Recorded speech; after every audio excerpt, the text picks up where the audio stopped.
So I don't work on refugees specifically. I work on migration writ large. And my contribution here tonight is maybe to frame this question around what we understand the refugee crisis to be and how we define, or distinguish rather, refugees from migrants. So the concept of a refugee is actually a legal concept that emerged in the immediate post-war years. The convention was ratified in 1951. And it is a distinction that grew out of the failure of European countries primarily to deal with the World War II refugees, the massive movement of people who had been displaced by this cataclysmic event. This is the distinction that we still use, and we haven't deployed it or thought through it as deliberately as we've been thinking about it over the past 5 years, because the major refugee crises or the major forced displacements of people have been in areas that have received far less coverage in the US and in Europe, so primarily sub-Saharan Africa, and with internal displacement in sub-Saharan Africa and Latin America, Colombia primarily. Colombia has a huge internally displaced persons problem. In fact, it was interesting in your map that the causes for displacement were all natural disasters.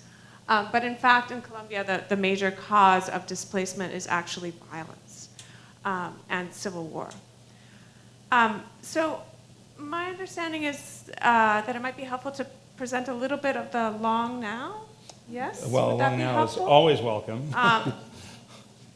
Right, so this notion is a notion that emerged right after World War II. And for the US, the North Atlantic region, and Europe, migration has been, for the most part, this steady, regulated flow of people. It's been, there have been labor movement accords, right? So Europe imported guest workers from North Africa, from Turkey.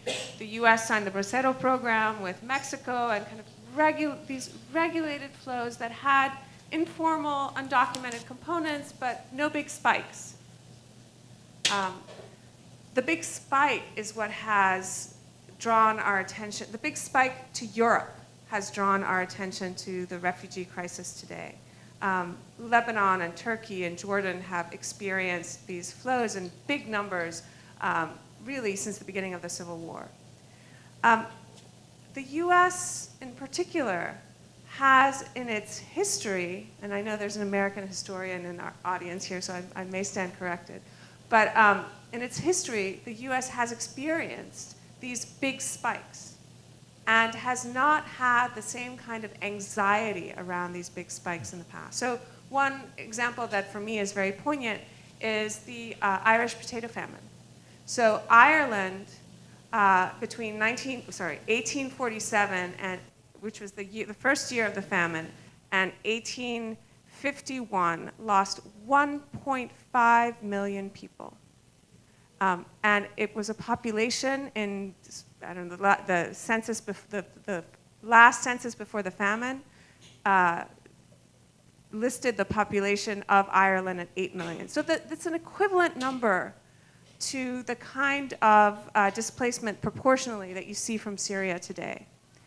And most of the, a huge number of Irish ended up in New York, in Boston, in Philadelphia, and in Montreal, Toronto. They traveled across the Atlantic in slave ships that had been repurposed for the movement of Irish immigrants. And Manhattan, which in 1847 had a population of 300,000, received 200,000 Irish people in 2 years. And its population grew by 1/4. So did the population of Boston, Philadelphia. There's one more city that I'm forgetting. Baltimore, maybe? No, Chicago didn't get a lot of Irish. They got a lot of Germans who moved to the Midwest. But these populations were not tagged as refugees. They were just seen as migrants, and the cities that received them absorbed them. We didn't tag them differently. The tagging of refugees as distinct from migrants is a new phenomenon, as is the sense that the cities in Europe and North America cannot absorb them. We have in the past, and it wasn't as traumatic as one might think, right? So it shaped our understandings of things like infrastructure and poverty, but basically, we have in the past had this capacity, and it's this new tagging that has transformed our vision of what we can absorb and what we can't absorb. And